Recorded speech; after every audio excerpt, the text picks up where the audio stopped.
महाराष्ट्र की राजनीति में अगर कोई चीज सबसे ज्यादा स्थायी है तो वो है अस्थिरता। 2022 में एकनाथ शिंदे ने शिवसेना में बगावत की, उद्धव ठाकरे की सरकार चली गई, फिर पार्टी का नाम गया, चुनाव चिन्ह गया और अब सांसद भी जा रहे हैं। ताजा मामला ये है कि उद्धव ठाकरे की शिवसेना यूबीटी के 9 सांसदों में से 6 सांसद एकनाथ शिंदे वाली शिवसेना में शामिल हो चुके हैं। शिंदे ने इस पर प्रतिक्रिया देते हुए कहा कि उन्होंने चौका नहीं सीधे छक्का मारा है। अब सवाल ये है कि क्या ये छक्का अभी तक खत्म नहीं हुआ, क्योंकि सांसदों के बाद अब चर्चा विधायकों की हो रही है। उद्धव ठाकरे ने मुंबई के शिवालय में अपने विधायकों और एमएलसी की एक अहम बैठक बुलाई। मकसद था पार्टी को एकजुट दिखाना, विधानसभा सत्र की तैयारी करना। बैठक हुई, फोटो भी खींची, एकजुटता का संदेश भी दिया गया। लेकिन राजनीति में कभी कभी फोटो में दिखने वालों से ज्यादा चर्चा उनकी होती है जो फोटो में नहीं दिखाई देते, और यही हुआ। शिवसेना यूबीटी के 3 विधायक और 1 एमएलसी बैठक में नहीं पहुंचे। इनमें यवतमाल के विधायक संजय देरकर, परभणी के विधायक राहुल पाटिल, मुंबई के कलीना से विधायक संजय पोतनीस और एमएलसी सुनील शिंदे शामिल हैं। अब किसी बैठक में गैर हाजिरी होना कोई अपराध नहीं है।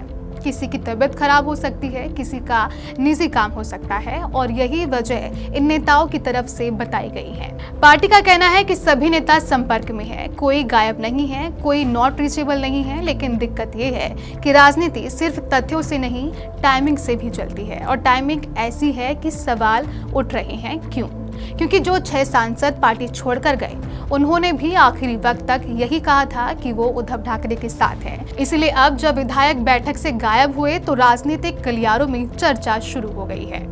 कहीं कोई नई पटकथा तो नहीं लिखी जा रही, और इसी बीच एकनाथ शिंदे के बयान ने इस चर्चाओं को और हवा दी। शिंदे का दावा है कि उद्धव गुट के कुछ और विधायक, एमएलसी और बीएमसी के पार्षद उनके संपर्क में हैं। उन्होंने ये भी कहा कि एक और सांसद उनके साथ आने वाला है, लेकिन मंत्री पद को लेकर बात नहीं बन पाई। यानी शिंदे का संदेश साफ है, ऑपरेशन अभी खत्म नहीं हुआ है। उधर जब मीडिया ने शिवसेना यूबीटी के नेता संजय राउत से पूछा कि बैठक में विधायक क्यों नहीं आए, तो वो बिना जवाब दिए आगे बढ़ गए। अब राजनीति में कई बार जवाब से ज्यादा खबर चुप्पी बना देती है, और यहाँ भी यही हुआ। विपक्ष इसे पूरे घटनाक्रम को लेकर लोकतंत्र के लिए खतरनाक बता रहा है।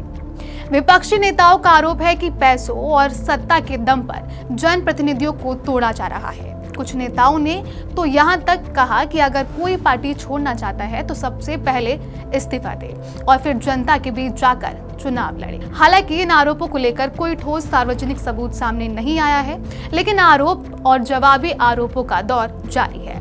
अब सबसे बड़ा सवाल, क्या उद्धव ठाकरे की मुश्किलें अभी और बढ़ने वाली हैं? क्या सांसदों के बाद विधायक भी पाला बदलेंगे? क्या ऑपरेशन टाइगर का तीसरा फेज शुरू हो चुका है, या फिर ये सिर्फ राजनीतिक अफवाहों का बाजार कर्म है? इन सवालों का जवाब आने वाले दिनों में मिलेगा, लेकिन इतना तय है कि महाराष्ट्र की राजनीति में अगला झटका कब और किसे लगेगा, ये कोई नहीं जानता। और शायद यही वजह है कि महाराष्ट्र की राजनीति को देश की सबसे दिलचस्प राजनीतिक वेब सीरीज कहा जाता है। इस पर आपकी क्या राय है, हमें कमेंट्स में बताएं, और देखते रहिए अनकुट मीडिया।